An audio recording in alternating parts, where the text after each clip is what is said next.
Sveiciens visiem! Šodien pie mums sarunai pievienojies Jānis Tilips. Jānis ir Jiu-Jitsu melnā josta, kurš ir arī treneris Rīgas Grappling klubā. Un šodien prieks tev redzēt. Sveiks! Jā, paldies, Dainis! Šodien parunāsim par dažādām lietām, iepazīstināsim ar tevi, parunāsim par to, kā Jiu-Jitsu ir tavā dzīvē, kāda ir bijusi Jiu-Jitsu vieta, un arī interesanti parunāsim par to, kā savienot tādu pusprofesionālu karjeru sportā ar pilna laika veiksmīgu karjeru profesionālajā dzīvē un ar citām lietām dzīvē saskaņot. Varbūt iesākumā tu vari tādu ievadu kaut kādu par sevi pastāstīt, kā tu nonāci no pirmā, kas bija tas pirmais ceļš no baltās jostas, kā pirmās cīņas mākslas līdz brīdim, šodien, kur tu esi. Jā, ar Brazīļu Jiu-Jitsu es nodarbojos 10 gadus jau. Var teikt, aktīvi visus šos 10 gadus. Bet mana vēsture ar cīņas mākslu aizsākās īstenībā jau daudz agrāk kā 10 gadus atpakaļ, jau bērnībā, apmēram 10 gadu vecumā, kur mana māte man aizveda trenēties uz judo Jūrmalā.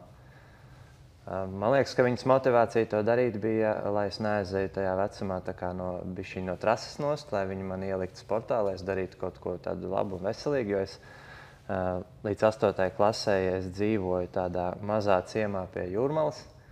Un tur bija tā, ka brīžiem ir riski, kad cilvēki tur degradējās, sāk dzert vai paliek tur. Un līdz ar to, manuprāt, tas bija viņas veids, kā ievirzīt mani kaut kādā lietā, kas mani varētu aiziet. Kāds nostrādāja? Es teiktu, ka diezgan labi. Tādā ziņā, jā. Es trenējos judo, es trenējos apmēram, ja nemaldos, 4-5 gadus. Un tad mēs pārvācāmies no šī ciema uz tuvāk Rīgai, uz Mārupi. Un tad man arvien grūtāk sanākt izbraukāt tos treniņus, jo es uz Jūrmalu, jo es mācījos Mārupē, dzīvoju Mārupē, un tad braukāt uz Jūrmalu bija diezgan neizdevīgi. Kādu brīdi es to darīju, jā, bet vēl papildus tam, manuprāt, sākās arī tie pusauģu gadi, un tomēr tās citas intereses pārņēma virsroku, un tas sports kaut kā palika citā plānā. Protams, es vēl turpināju darīt kaut kādas sportiskas aktivitātes. Es nedaudz ar skateboardu braukāju, tad ar BMX-u braukāju. Kaut ko darīju, bet tā sistemātiski sporta aktivitātes kādu laiku es pārtraucu tajos trakajos tīņu gados, tā teikt. Un tad tie tīņu gadi beidzās, un sākās tāda jau augstskola, vidusskola pabeigta, un es sāku arī meklēt kaut kādas iespējas, kur trenēties. Un es atceros to bērnību, kad es nodarbojos ar judo. Un patiesībā man ļoti patika tas judo. Viņš bija interesants, bet, protams, tās citas kaut kādas intereses ņem virsroku, bet tomēr man viņš palika atmiņā kā tāda forša lieta. Un es atsāku trenēties judo, atradu klubu Rīgā, trenējos tur kādu laiku un iespējams arī būtu turpinājis trenēties judo, sambo arī tā skaitā paņēmu klāt jau tajā otrajā piegājienā. Varbūt arī būtu turpinājis judo trenēties, bet man čoms Mārupē pastāstīja par tādu Brazīļu Jiu-Jitsu. Viņš bija kaut kur atradis internetā vai UFC vai MMA kaut ko saskatījies. Viņš pats diezgan liels fans cīņas sportā. Un viņš zināja, ka es judo trenējos, un viņš man teica, hei, negribu atnākt pamēģināt uz BJJ atnākt treniņiem. Kāpēc man tas tā ieinteresēja? Jo es trenējos judo, bet man kaut kā mistiski ļoti labi sanāca tieši guļas cīņu parteris. Es atceros, es tajā laikā trenējos Vsevoloda Zeļonī zālē, un mums katru gadu bija tāds kā iekšējais turnīrs Ziemassvētku tieši Nevaza cīņā parterī. Un es nebiju diži vairāk mācījies parteri cīņu kā citi judisti, pat augstākas jostas, tur brūnās jostas, zilās jostas, judo. Bet es vinnēju pirmo vietu tajos turnīros, tā kā visus tur ar 3 stūriem nožņaudus un tā tālāk. Un kā jau es teicu, nebija tā, ka es tur biju baigi pievērst uzmanību parteri. Man vienkārši kaut kā dabiski tas sanāca un patika, un tad tas viss kaut kā es to visu savam čomam stāstīju, un viņš teica, varbūt grib atnākt uz BJJ, un es aizgāju uz treniņu pie Vladislava Čerņauska, un tur arī patiesībā paliku. trenēties, jā, un kopš tā laika saslimu ar BJJ. Jā. Un esmu šeit šobrīd. Un kas bija tas, varbūt pastāsti par to pieredzi, kādi bija tie, kā jiu-jitsu tavu dzīvi sadarbojās tālāk, līdz tu nonāci līdz brīdim, kad tu saprati, ka tu gribi to darīt nopietnāk, un kad sākās vairāk sacensības, kaut kādi panākumi, un kad tu sāki to darīt katru dienu un tā tālāk. Jā, un patiesībā tas tā kā ir varbūt BJJ viņš ir interesants sports, un tā man viņš ļoti patika, un tā guļas cīņa man patika. Bet tad, kad es sāku meklēt atkal cīņas sportu un tajā pašā augstskolā sāku iet viss tas periods kopā, es sāku arī diezgan daudz interesēties par austrumu filozofiju, tā teikt. Es sāku lasīt samurai grāmatas, tur Miyamoto Musashi, tur Sun Tzu un tā tālāk. Sāku pētīt filozofiju, un līdz ar to kaut kā es arī aizgāju līdz tai cīņas mākslē atpakaļ un judā un tā tālāk. Un jā, nebija jau svarīgi tādā ziņā, kāda cīņa. Galvenais, ka tā austrumu cīņa ir iesaistīta un tā filozofija un viss. Bet jā, tas, kas manuprāt ir svarīgi, ir tas, kad ir divi veidi, kā trenēties cīņas mākslu. Viens ir pavisam vienkārši, es nāku uz treniņiem, es apgūstu jaunas tehnikas, es sparingoju, es cīnos un tā tālāk. Bet otrs ir vēl paņemt to filozofisko un garīgo pusi klāt tai cīņai. Un, manuprāt, tas ir tas, ko es apvienoju kopā. Viens ir fiziskas aktivitātes un iemācīties stilīgi cīnīties, bet otrs ir pielikt to mentālo pusi. Un tas man tā kā aizrāva šīs abas lietas kopā, un tad bija tā augstskola, karjeras būvēšana, attīstīšanās tajās visās zonās un paralēli trenēties. Tas nozīmē disciplīnu, katru dienu nākt uz treniņiem, kļūt labākam, meklēt vietas, kuras tev ir vājākas, attīstīties viņās, kļūt kompetentākam, augt kopumā. Un kaut kā es no tā kļuvu atkarīgs no šī visa procesa, no šīs mācīšanās un attīstības. Un to garīgo tādu aspektu, tu vairāk domā tādu, ka tu izmantoji viņu sava rakstura būvēšanai, ja? Jā, attīstīt rakstura kvalitātes kaut kādas, ja? Jā, rakstura kvalitātes, iepriekš, kā es teicu, disciplīna tā pati, tā kā piespiest sevi sistemātiski kaut ko darīt, katru dienu sapakot somu, iet, darīt, attīstīties. Otrs arī ir piedalīties, piemēram, sacensībās, kas, manuprāt, arī ir ļoti svarīgs, bijis ļoti svarīgi priekš manis un manā garīgajā attīstībā. Katru reizi sevi izvilkt cauri sagatavošanās procesam, stresam, šaubām par sevi, ka es zaudējuši, ka es neesmu pietiekoši labs, kad es neesmu ieguldījis pietiekoši labu darbu un tā tālāk. Viss tas ceļš uz to sacensību brīdi, kurā tu brauc uz to ceļojumā, tā kā ir sacensību diena, sacensību, vai vēl labāk, sacensību nakts, kas ļoti bieži bija ļoti smagas, kurās tu nevar pagulēt, tu murgo, tu domā par to visu. Tad tas sacensību rīts, viss tas ceļš, kad tu ej. Es ļoti spilgti atceros gandrīz visus tos ārzemju braucienus, kurus esmu sacensībās piedalījies, piecēlies no rīta, gājis uz sabiedrisko transportu, skatījies tukšumā un domājis par to, kā es cīnīšos tūlīt. Tas brīdis, kad tu iesildies, kad tevi izsauc uz paklāju, tu lēnām ej, apstājies, tu skaties uz savu pretinieku pa kreisi vai pa labi, tu redzi viņu, tu redzi visu to atmosfēru, gaismas, pūli, to stresu sevī, tos pulsa pacelšanos, visu to iziešanu ārā, paklanīšanos un tās cīņas sākumu. Un ka tas viss iepriekšējais paliek aiz muguras un ir tā cīņa tagad. Man liekas, tas adrenalīns un viss tas emocionālais un morālais pārdzīvojums, neatkarīgi no tā, vai šīs sacensības esmu vinnējis vai zaudējis, mani padara super spēcīgāku cilvēku. Un tad, kad es atgriežos no šīm sacensībām un atnāku uz cīņas zāli un cīnos šeit, atkal neatkarīgi no tā, kāda ir bijusi tā pieredze, veiksmīga vai neveiksmīga, es jūtos daudz pārliecinātāks par sevi, par savām prasmēm un pa dzīvi. Esmu daudz mierīgāks cilvēks kļūst. Stumjot sevi cauri šīm nepatīkamajām emocijām, it kā nepatīkamajām. Manuprāt, tā ir viena no tādām svarīgākajām lietām, ko es esmu priekš sevis mentāli iegūst. Ir tāds izteiciens, ka cīņas paklāja nemelo, vai ne? Un Jā, tad, kad tu tieši uz tā. paklāju, tu vienkārši gribot, negribot, tas izvilks ārā to, kas ir tavā raksturā. Tieši tā, un es jau teicu par tām visām emocijām un to, tā teikt, build-upu, kas notiek līdz tam brīdim, kad tu sāc cīnīties. Bet arī tajā pašā cīņas laikā, kur tu esi noguris, ir laika spiediens, ir atkal viss tas spiediens un atbildība par to visu ielikto darbu, par tām sacensībām. Un es ļoti bieži esmu piefiksējis, ir cīņas 4. minūte, es esmu pārguris, es iespējams zaudēju, varbūt vinēju, viss tas stress iekšā, un tu tāds vienā brīdī sāc elpot, un tu sāc apjēgt, kur tu īstenībā šobrīd atrodies, un kad ir vēl 2 minūtes palikuši, un tev ir nereāli jau grūti, un tu vispār gribi pateikt, es lūdzu, es vairs negribu šito no sērijas, mammu, es gribu pie tevīm atpakaļ. Bet, un man liekas, ka tie ir tie brīži, kas reāli tev to raksturu padara daudz spēcīgāku. Un tie ir tie brīži, kas nemelo, kā tu saki, ka paklājas nemelo. Un tie ir tie brīži, kas tā kā pasaka, vai tu esi. Cik tu spēcīgs patiesībā, cik tavs raksturs ir spēcīgs. Vai tu esi novērojis arī tādu? Man, piemēram, viena no lietām, ko pilnīgi noteikti atklāja visskaidrāk tieši cīņas paklājas, tas ir,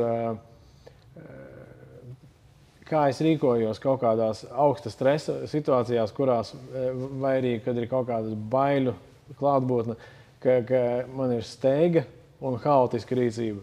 Un man, piemēram, personīgi tas bija tāds, ka vienkārši pilnīgi skaidrs ir, ka tas ir kaut kas, kas man traucē cīņā, un tas traucē pilnīgi visur dzīvē.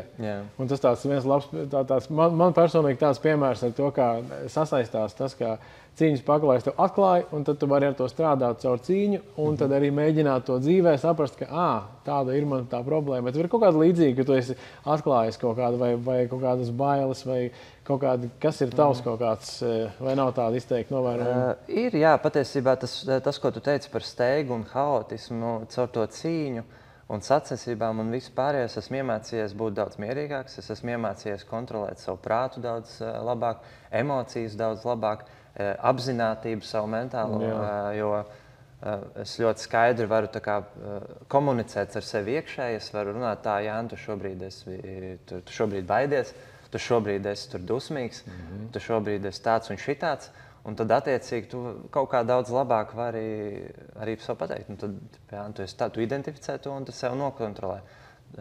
Un tas tā cīņa ir to palīdzējis attīstīt. Tu neesi tā, ka tev tās emocijas pārņem. Jā, viņas pārņem ļoti bieži, bet viņas pārņem tevi un ir tev blakus. Un tu esi kaut kāds cilvēks blakus, kas uz viņām skatās un var izlemt, kā reaģēt. Jo, ja es nemācēšu sev kontrolēt savas emocijas, tad visticamāk arī sacensībās es to nevarēšu izdarīt. Vai dzīvē. Jā, tas ļoti, ļoti labi var redzēt to spoguli vienā un otrā pasaulē. Un man liekas, ka tikko sāk trenēties, cilvēks vienkārši visiem cilvēkiem, kas nav iepriekš neko darījuši, ir kaut kādas bailes no konfrontācijas. Visādas. Un vienkārši atnākt uz zāli un vienkārši cīnīties zālē ar saviem čaļiem, iezēt uz open matiem, pilnībā pietiek. Bet pienāk viens brīdis, kad kādus gadus jau trenējies. Un laikam, tad, ja grib turpināt to izaugsmi, kad ļoti, ļoti labi nodara sacensības kā instruments to darīt. Kā tev ir? Vai tu ieteiktu piedalīties sacensībās katram, kurš trenējās, vai kā tu skaties uz to? Es pavisam noteikti ieteiktu piedalīties sacensībās arī tiem, kas baidās un šaubās par sevi visu iepriekšējo iemeslu dēļ un manas pieredzes dēļ, ko es minēju. Es domāju, ka jebkurš var iet cauri šiem visiem nepatīkamajiem procesiem, kas ir stress, bailes, nepārliecība un tā tālāk saistībā ar sacensībām. Un jūs redzēsiet, ka ar laiku tas stress kļūst arvien mazāk, tā pārliecība kļūst arvien lielāka savām prasmēm, un tā izaugsme ir daudz lielāka un ātrāka un straujāka, ja mēs piedalāmies sacensībās. Jo zālē, jā, mēs cīnamies, mēs sparingojam, bet viss ir tādā drošā vidē, tā kā viss ir tur forši, varbūt tur ne visi uz 100% cīnās, tur atļauj vinēt, neatļauj vinēt. Manuprāt, tu līdz galam objektīvi nevari novērtēt savas prasmes jiu-jitsu, ja tu neesi bijis sacensībās. Jo te ir visādi faktori, kas ietekmē. Arī sacensībās ir visādi faktori, bet tur tomēr viens otram mēģina rīkli noraut. Noraut viens otram rīkli. Jo viņi grib vinēt. Visi grib vinēt. Kāpēc tad es šeit esmu atbraucis? Es gribu vinēt. Jā, manuprāt, tā ir tā vieta, kur tu patiešām vari objektīvi ieraudzīt savu īsto progresu, nomērīt savu progresu. Plus ļoti labi audzināt savu raksturu, kā jau mēs runājam. Jā. Varbūt tagad pārslēgsimies mazliet. Tagad mazliet pastāstīju par to, kā viss sākās, kur tu tagad esi. Bet, šobrīd tu esi, varētu teikt, savā labākajā formā, savā labākajā tehniskajā meistarībā. Un es teiktu, ka tu esi tiešām augstākajā līmenī Latvijā. Man pašam šis ir ļoti interesanti. Mēs kaut kā kopā arī esam tepat to visu ceļu gājuši, bet varbūt varam parunāt par to, kā attīstīties, kā sasniegt to līmeni, līdz kuram tu tagad esi ticis. Tādā vietā, kurā vēl nav tā treniņu vide uztaisīta, ka var izaugt par čempionu. Jā, patiesībā ļoti daudz lietas ir jādara. Ļoti daudz enerģija tam ir jāveltā, diezgan liela daļa savas ikdienas un tās jaudas, kas tev ir jāveltā jiu-jitsu. Bet konkrēti, ko es esmu darījis, lai to sasniegtu, ir vienmēr, tad, kad es kaut kur braucu, piemēram, ceļot, es vienmēr paņemu līdzi savu kimono vai šortus un rašgardu. Es vienmēr cenšos atrast kādu vietu, kur patrenēties, mēģināt kaut kādu iegūt jaunu informāciju, jaunu kaut kādu pieredzi, jaunus cilvēkus, pacīnīties ar šiem cilvēkiem, saprast, kas tur notiek. Tāpat arī es domāju, ka mana lielākā izaugsme jiu-jitsu sākās tieši tad, kad es izgāju ārpus sava kluba telpām un sāku aktīvi apmeklēt citu klubu treniņus, open metas, visus iespējamos seminārus, vienalga, kurš klubs viņus organizē. Es vienmēr cenšos, ja es varu uz šiem semināriem atnākt. Tāpat visi open meti, uz tiem vienmēr cenšos atnākt, visi braukt uz treniņu nometnēm ārzemēs. Tad, kad es braucu komandējumos, es arī vienmēr paņemu līdzi kimono un cenšos aiziet patrenēties. Caur komandējumiem es arī iepazinos ar Maksu Lindbladu un Stark Jiu-Jitsu klubu, jo es izlēmu vienkārši atradu Stokholmā, ir foršs klubiņš, aiziešu patrenēties. Izrādās, beigās es braucu regulāri tur uz treniņu nometnēm, trenējos un cīnos kopā ar Skandināvijas labākajiem BJJ cīkstoņiem. Un tagad viņi jau ir braukuši pie mums ciemos, šeit pat uz grappling klubu. Tā kā, manuprāt, tas ceļš, kā attīstīties, ir nenoslēgties savā mazajā burbulī, bet meklēt visas iespējas, kur tu vari aiziet, iegūt jaunu informāciju, iegūt jaunu pieredzi, pacīnīties un tā tālāk.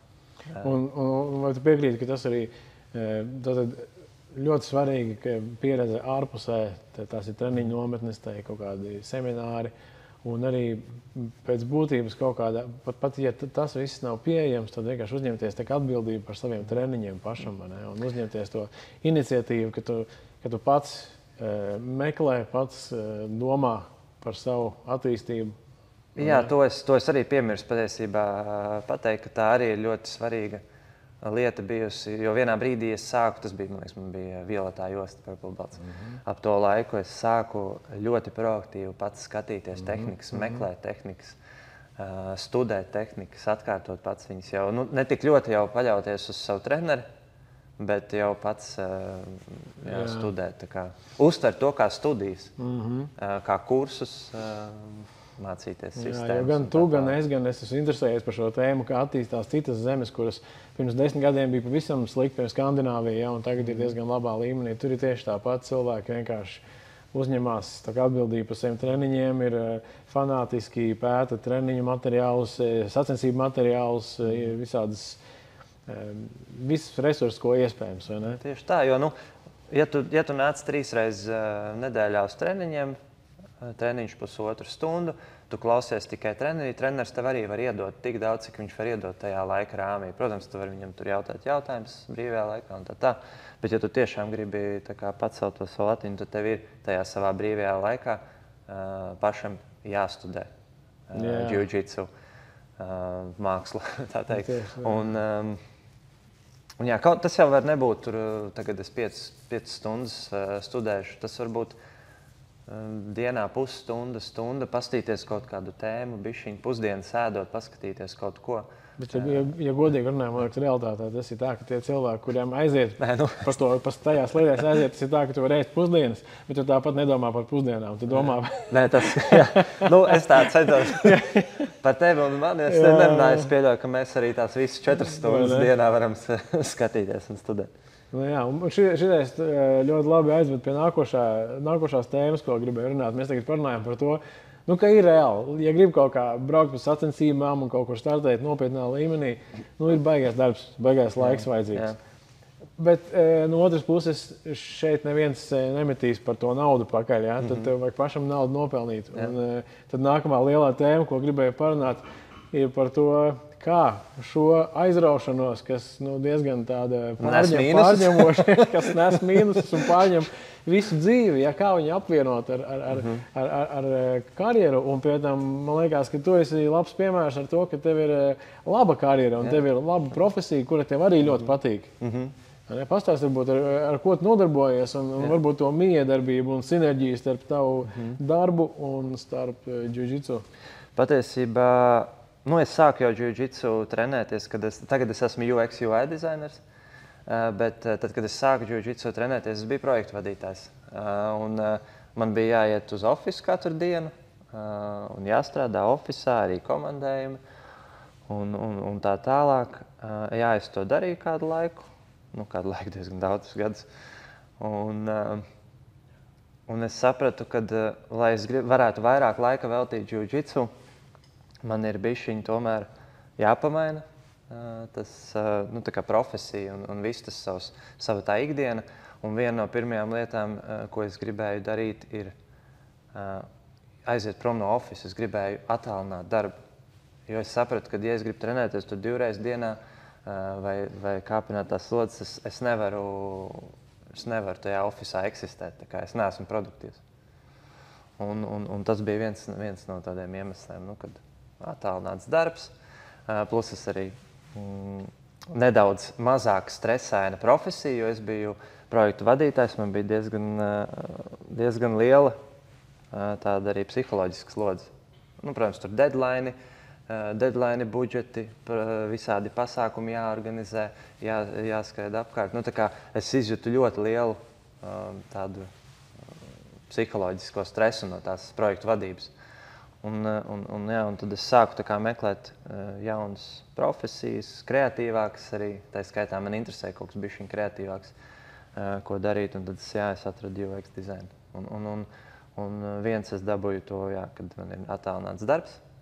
Tas ir nedaudz vieglāk tomēr pie šāda veida dzīvesveida.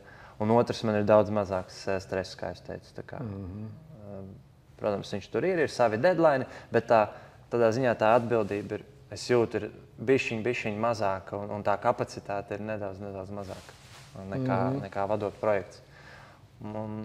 Jā, un tev tas darbs patīk un karjera principā ir veiksmīga. Jā, un tu jautāji, kā tas kopā sasaistās ar manu karjeru.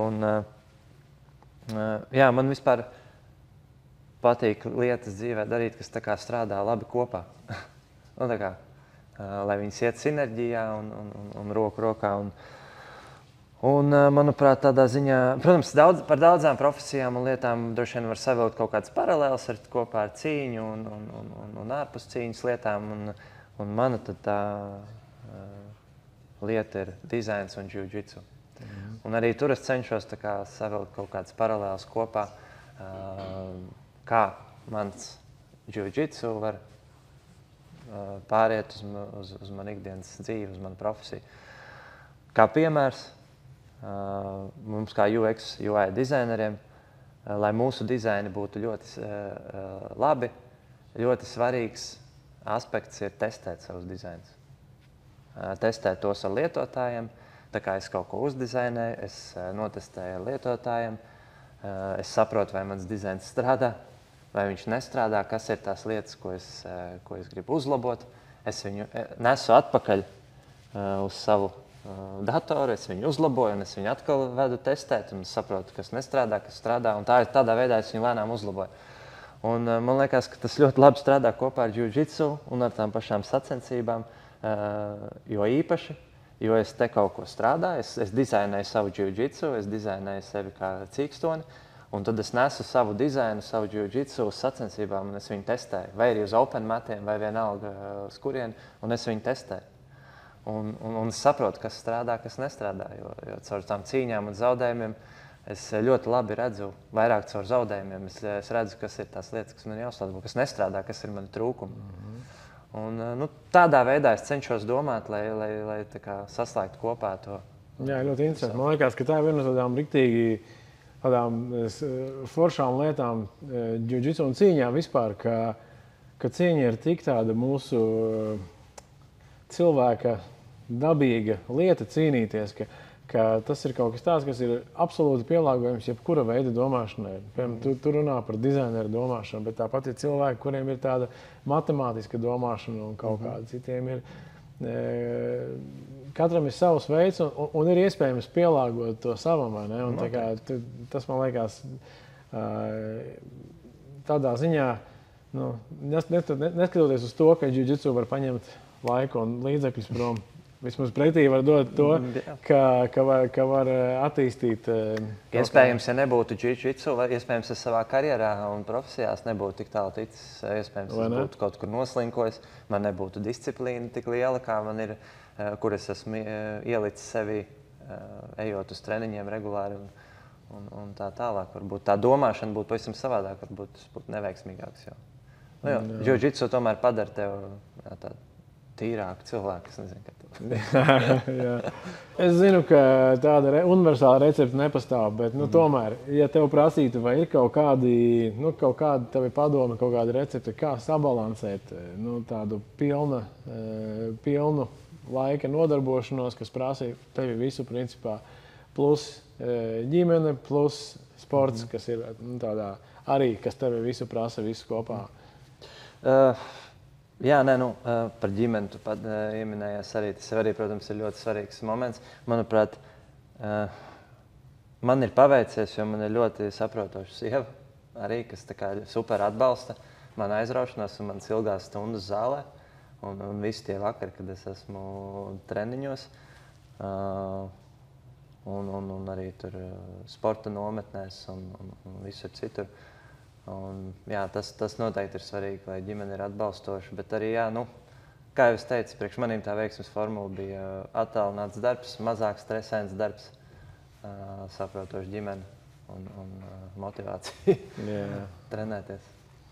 Jā, bet tāpat laikā, lai neatbiedētu cilvēks, kas klausās, lai nodarbotos ar jiu-jitsu, ka obligāti vajag mainīt darbu un kaut kā dzīvi, tad jiu-jitsu, man liekas, ka arī tā ir viena no tādām ļoti labām lietām, ka ir iespējams trenēties, kaut vai 2 reizes nedēļā, un arī ir ok, vai ne? Protams, es jau sevi uzskatu bišķiņ par fanātiķu, par fanātiķu mēs esam, tas ir mazliet jau cits stāsts, vai ne? Un tad, kad tu esi fanātiķis, tad jau tu sāc meklēt iespējas tā, kā es varu bišķiņ vairāk patrenēties. Ok, es nomainīšu darbu varbūt.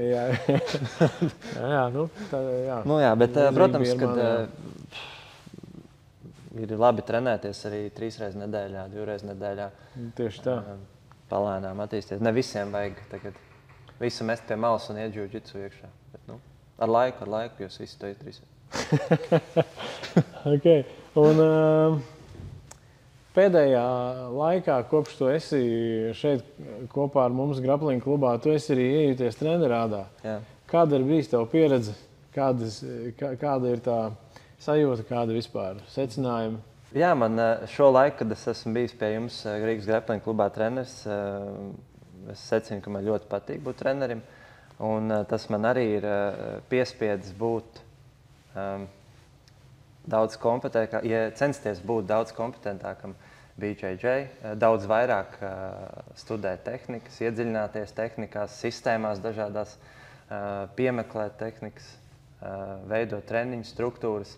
Tā kā daudz detalizētāk un dziļāk iet iekšā jiu-jitsu, kas ir ļoti forši priekš manīm. Tas nozīmē, ka es pats arī attīstos un augu līdz ar, cerams, maniem studentiem kopā. Un arī, protams, man sagādā prieku tas, kad viņiem sanāk tas, ko es viņiem rādu. Viņi arī attīstās. Un es redzu gan sacensībās, gan šeit treniņos, ka tas, ko mēs esam darījuši, kur mēs esam ielikuši savu enerģiju un laiku, sanāk, viņi to pielieto. Jā. Arī šobrīd jau es esmu vairākas reizes piedzīvojis sacensībās, kur šīs tehnikas tiek pielietotas uzvarām. Un tas ir cits gandarījums. Tas ir tāds pavisam cits gandarījums. Viens ir ir mani panākumi, bet citu cilvēku panākumi arī ir kaut kas pavisam cits. Un, jā. Un, es domāju, ka kādos turpmākos, 5 vai vairāk gadus tu noteikti vēl mierīgi vari startēt pats aktīvi, bet vai tas nozīmē, šī pieredze tev liek domāt, ka pēc tam, kad tu beigsi aktīvi pats startēt, tu varētu iesaistīties vēl aktīvāk džiudžitsu attīstībā Latvijā kā treneris? Jā, es plānoju startēt vēl diezgan ilgi. Tagad man ir tādi pēdējie gadi, varbūt, kur es varu mēģināt pastartēt augstākajā pasaules līmenī. Bet, protams,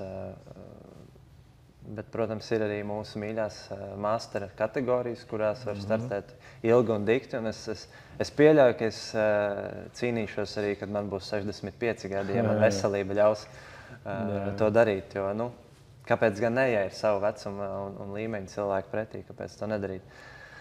Bet par to Latvijā džiudžitsu attīstību pēc manas aktīvās sportistu karjeras es noteikti gribu to darīt, jo man ir tāda, pirmkārt ir turpināt trenēt, bet otrs arī mēģināt sadarboties ar jums, vēl ar kādu Latvijā, lai mēs visi kopā varētu pacelt džiudžitsu nākamajā līmenī un attīstīt šo sportu par kaut ko vairāk kā vienkārši nišas tādu sportu, ko retais zina. Jo, protams, man varbūt šobrīd pietrūks bišķiņa kapacitātes un enerģijas to darīt, jo es tomēr cenšos arī vēl to savu sportistu karjeru piekopt un labi trenēju šeit, cik man ir laiks un spēki, bet tad, kad man atbrīvosies vēl laiks un spēks, tad es noteikti gribu izdomāt veidu, kā mēs varam popularizēt šo sportu, tā skaitā jauniešu vidū. Mēs ar tevi jau esam runājuši, ka ļoti svarīgi ir piesaistīt jauniešu šim sportam. Nevis nav tā, ka mēs visi veterāni tikai plosamies pa sacensībām. Tā kā noteikti es gribu pie šī strādāt nākotnē. Jā, prieks dzirdēt. Pārējot uz nākošo punktu. Šobrīd tu esi vēl nedēļu Latvijā, un tad tālāk tev ir lielais brauciens uz ASV. Un brauciens iesāksies ar grandiozu pasākumu, kas ir World Masters sacensības. Un es tur varu pateikt droši, ka no Latvijas neviens nekad nav cīnījies tādā braketā, kāds ir tev. Paskatāmies braketu, tur ir vienkārši, tu startēsi Master 1, bet melnajās jostās un Master 1 skatītājiem, lai saprastu to kontekstu.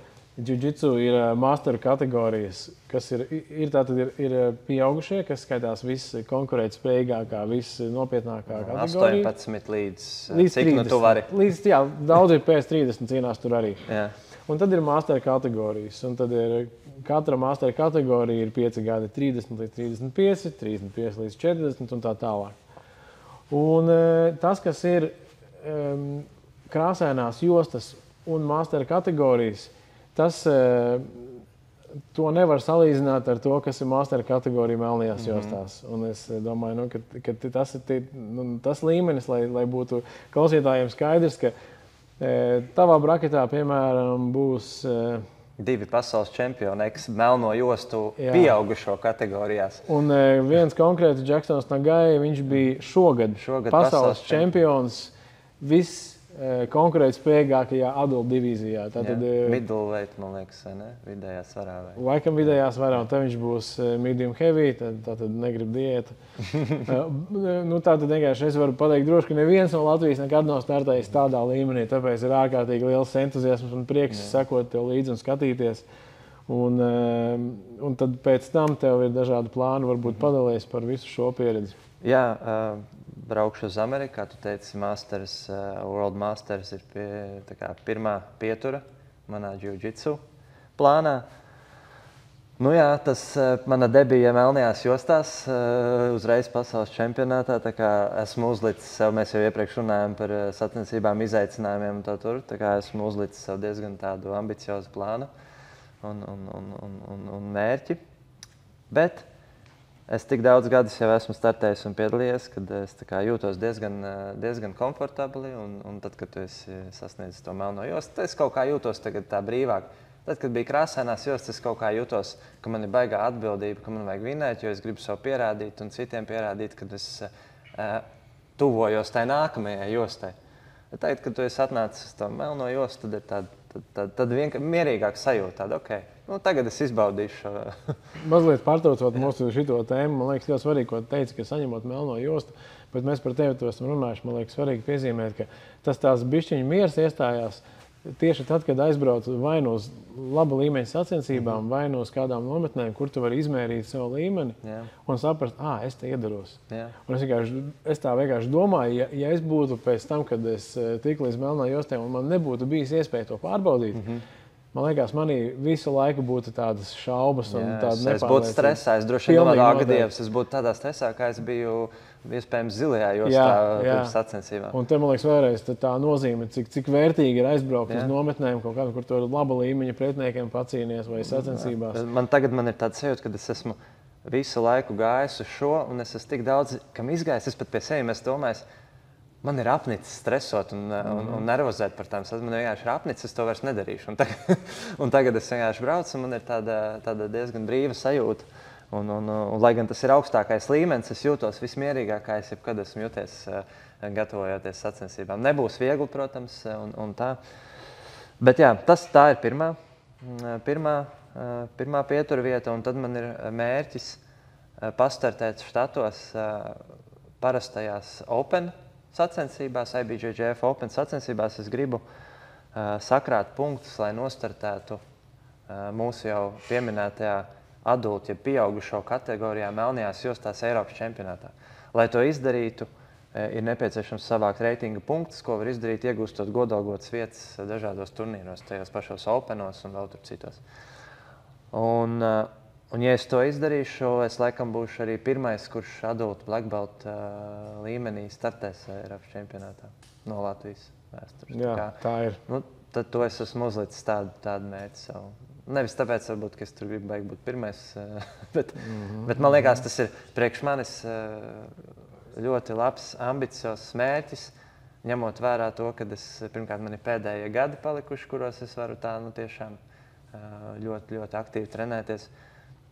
Un man gribās pašam paspēt vēl iespiest tajos pēdējos pāris gados šo te izdarīt, tādu bucket list čeku ielikt. Kad es to esmu izdarījis, neatkarīgi no tā, vai es tur 20 sekundēs pirmajā cīņā zaudēju. Es gribu vienkārši ielikt šo te ķeksīti sev, ka es to esmu izdarījis. Nu jā, tātad šīs sacensības, pēc tam es zinu, ka tev ir diezgan traks sacensību grafiks tālāk. Tu kopā brauc uz 6 mēnešiem, un tev plānā, ja nemaldos, bija katru mēnesi 2 sacensības? Jā, apmēram. Iespējams, ja es savākšu punktus jau ātrāk, varbūt es nomierināšos. Bet... jā, ļoti labs, ambiciozs mērķis. Un blakus tam, kad tu startēsi, man liekas, par ko man ir liels tāds entuziasms un prieks, un gaidu tevi atpakaļ ar zināšanām, tas, ka tev būs iespēja patrenēties pasaules labākajās zālēs. Tu gan aizbrauksi pie Andra Brunovska ciemos. Jā, noteikti. Bet tu brauksi uz to, kas ir tāds, daudziem mums kā tāds lielais tāds, apbrīnas zāle, kas ir Art of Jiu-Jitsu Kostamesā. Jā, un kāds tev tur tas plāns ir? Cik ilgi, kur tu trenēsies? Jā, es pats Mendezes Art of Jiu-Jitsu studēju jau, nezinu, kādus 3 gadus, 4 gadus. Viņi ir viens no galvenajiem resursiem, kur es ņemu savas zināšanas un tehnikas. Un es par to sapņoju jau kādu laiku. Es gribu patrenēties reāli pie šiem cilvēkiem šajā zālē. Un tā kā noteikti es trenēšos tur, centīšos vairākus mēnešus patrenēties pie viņiem. Jā. Noteikti pabraukāt arī pa citām zālēm, jo tā nav vienīgā superlabā zāle Amerikā un Kalifornijā. Tā kā pie Andra Brunovska aizbraukšu uz Legion Jiu-Jitsu, Iespējams vēl uz kādām zālēm. Uz Atos jiu-jitsu varbūt. Jā. Viņi gan tur konkurē. Tur uzmanīgi. Es tā uzmanīgi izvēlēšos, kur kontentu Instagramā. Tu aizbrauc uz visām, pēc tam publicēt sociālos tīklos. Tad es izpētīšu, kas viņiem tur apakšā. Bet tā kā centīšos turēt ausis acis vaļā, lai pēc tam to visu informāciju, treniņu metodoloģiju atvestu šeit uz Latviju, uz Rīgas Grappling klubu un lai mēs varētu kaut kādā veidā izmantot šo savā labā. Pilnīgi noteikti. Man liekas, katrs tās brauciens ir tāds riktīgs, svarīgs notikums sporta dzīves, jiu-jitsu attīstībā Latvijā. Tāpēc ar lielu prieku gaidu, ka tu brauks tur pēc zināšanām un būsi atpakaļ. Es domāju, varbūt noslēdzot, vai tev ir kaut kādas idejas, kādi padomi, ko tu teiktu cilvēkiem vai kas dažādai auditorijai, kas tikko sāk trenēties, kas apsver iespēju trenēties vai kas apsver iespēju nopietni trenēties un varbūt grib tā kā tu mēģināt braukāt pa sacensībām. Patiesībā jau mēs sarunas laikā gandrīz visam pieskārāmies vairāk vai mazāk. Bet, ja mēs tā sasummējam, tad tiem, kas grib sākt trenēties, noteikti nebaidieties to darīt. Droši nākat uz to pašu Rīgas Grappling klubu pie mums.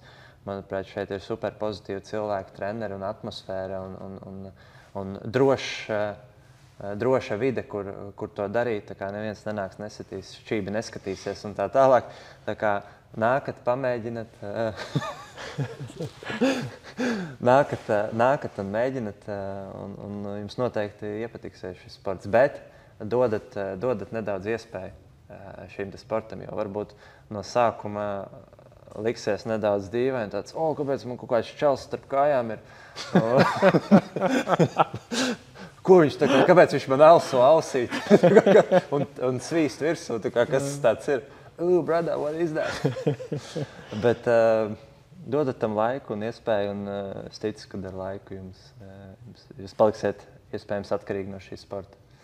Un cilvēkiem, kas jau kādu laiku trenējās, bet varbūt viņiem tur zūd motivācija vai nav kaut kādas, jūt, ka tas progress nav pietiekoši labs, tad sacensības, par ko mēs jau daudz runājam, obligāti startēt sacensībās, mēģināt iet uz open matiem, piedalīties visās iespējamās aktivitātēs, ko Latvija šeit piedāvā. Ja jūs braucat uz ārzemēm, ejiet apmeklēt zāles, uzsūcat visu to informāciju, ko jūs varat. Un tiem, kam ir brīvs laiks un iespēja noteikti, varat konsultēties ar treneriem, paprasīt viņiem, ko es varētu papildus vēl esošiem treniņiem pastudēt mājās. Viņi noteikti jūs novirzīs uz kvalitatīviem, labiem resursiem.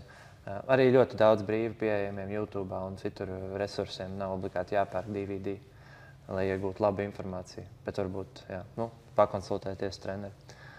Un studējiet paši.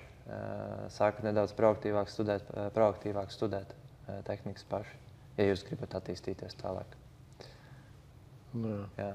Tā. Ja tev vēl ir kādas pateicības, sveicieni, kaut kas, ko tu gribi nodot, tad tagad ir laiks to izdarīt. Ja nē, Māmas tev mīl. Ja nē, tad es teikšu paldies par sarunu. Un tad vēl uzfilmēsim jaunu segmentu, tavu mīļāko tehniku. Jā, noteikti. Jā, paldies. Paldies.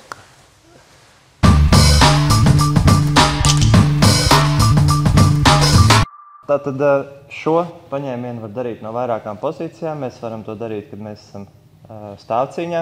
Mēs varam to darīt, kad mēs esam no halfguarda, gan arī no augšas, no apakšas. Pirmais, kas ir svarīgi, ir gripi. Pirmais grips ir cross grips uz apkakles. Šeit ļoti svarīgi ir šī pozīcija. Es negribu būt pārāk zemu un es negribu būt pārāk augstu. Perfektā pozīcija būs, ja jūsu pirksts, šeit īkšķis, iegulsies viņam zem žokļa. Jūs varat just, kur viņam ir žokļa kals. Tieši zem viņa ir tāda smuka bedrīte, kur viņš apvijās apkārt. Mēs to varam nomērīt, ieliekot šeit gripu un pagriežot savu roku nedaudz šādi. Viņam smuki jāieguļās iekšā zem žokļa kala. Tātad, ja es jūtu to, tad es zinu, ka mana roka ir pareizajā pozīcijā. Tālāk, es negribu cīņas laikā šo te gripu super stipri turēt. Es negribu viņu vilkt no visu spēku turēt, jo es negribu sevi nodot pretiniekam, ka es kaut ko gribēšu ar to gripu darīt. Es gribu viņu iemedzināt, es gribu, lai viņš par to gripu aizmirst. Tātad es viņu gripu turēšu stipri, bet tajā pašā laikā es nekādas kustības ar viņu nedarīšu. Viņš tā roka vienkārši šeit karāsies un gaidīs īsto momentu. Jo šis ir ļoti svarīgi, jo ja es vienreiz mēģināšu, nodošu sevi, iespējams tā bija mana vienīgā iespēja, kad es to varēšu izdarīt. Jo tagad viņš zinās, ka es gribu uzbrukt ar šo paņēmienu, un viņš jau aizsargāsies, sāks vērt kaklu ciet, un es vairs to nevarēšu izdarīt. Tātad es šeit nesteigšos, es sēdēšu klaus gārdā un gaidīšu savu izdevību. Kāpēc ir svarīga vēl šī pozīcija šeit? Es ļoti labi jūtu, ko viņa kakls dara šeit. Ja mans pirksts ir man roka ir pareizajā pozīcijā. Un šeit es varu darīt kaut ko citu apkārt, mēģināt kaut ko kustināt viņu, off-balancot, draudēt ar kaut ko citu. Un paralēli ar vienu acu kaktiņu un ar savām sajūtām, ar rokas sajūtu, es jūtu, kad viņa kakls atvērsies un man būs iespēja ieiet lupčaukā. Tātad, jā, kaut ko daram. Un šeit ļoti labi es jūtu, vai kakls ir ciet, vai kakls ir vaļā. Nākamais, es ņemu gripu parasti šeit uz otras rokas, jo tādā veidā arī es nedaudz pretinieku apmēnu, jo ja es turēšu šeit, viņi iespējams, ka viņš jau sagaidīs, ka kaut kāds lupčauks vai kaut kas nāks. Tāpēc es paņemu gripu šeit, un viņam uz mirkli varbūt neliekās vairs tāds draudz tas lupčauks. Jo tas grips ir šeit, viņš ir tālu no lupčauka, viņš ir tālu no čauka. Tad man ir viena roka, kur arī stāv šeit atslābināt, un tā kā viņš viņai varbūt nepievērsīs uzmanību. Un šis grips. Tālāk, šeit arī ir dažādi varianti. Parastākais variants, ko mēs varam šeit darīt, ir atvērt kājas vaļā un mēģināt bampot viņu šeit uz sānu, ar domu, kad es viņu svīpošu. Patiesībā svīps nav tas, ko es meklēju, lupčauks ir tas, ko es meklēju. Protams, ja man sanāk svīps, es svīpošu, bet mans mērķis ir lupčauks. Bet es tikai tēloju, ka es viņu svīpošu, lai viņš vēl vairāk aizmirst par to, ka viņam ir žņaukšanas draudz. Tātad es viņu mēģinu nosvīpot. Viņš visticamāk, lai izvairītos no svīpa, nāks man atpakaļ virsū. Un tas ir tas brīdis, kurā es iemetīšu lūpčauku.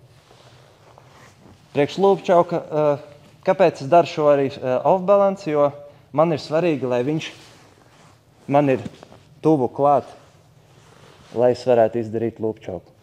Ja viņš būs taisni, un es mēģināšu šeit iet uz lūpčauku, mans ceļš līdz čaukam un līdz viņa ķermeņa augšdaļai ir ļoti tālu. Un šeit viņš var iztaisnoties, un man būs grūti uzmest lūpčauku.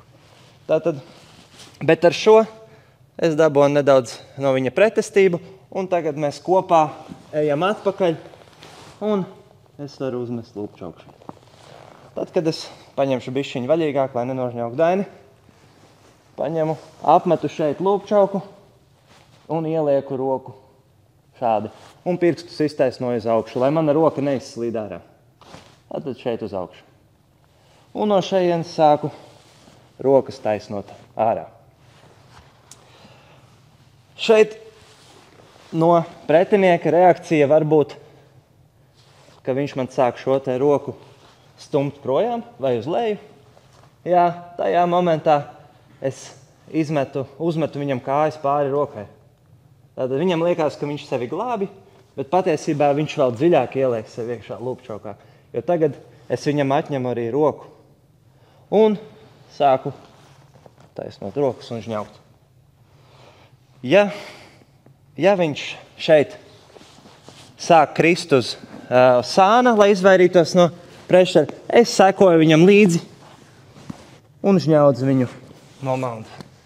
Patiesībā gan tā rokas aizsargāšana, gan krišana uz sāna padara viņam dzīvi vēl grūtāk, un tā kā tad taču ir garantēts čoks. Tad, jā, vēlreiz, tātad roku pareizajā pozīcijā, nomēru, paņemu otru gripu, atveru vaļā kājas, tēloju, ka svīpoju, dabūju no viņa nedaudz reakciju, velku atpakaļ pie sevis un vienlaicīgi metu lūpčauku. Sāku taisnot rokas, viņš sāk aizsargāties, es apmetu kājas pāri viņa rokai. Ja viņš tur vēl joprojām to gripu, ar rokām es varu atlaust vaļā to gripu. Un pabeigšu ņaudzienu. Tas arī viss.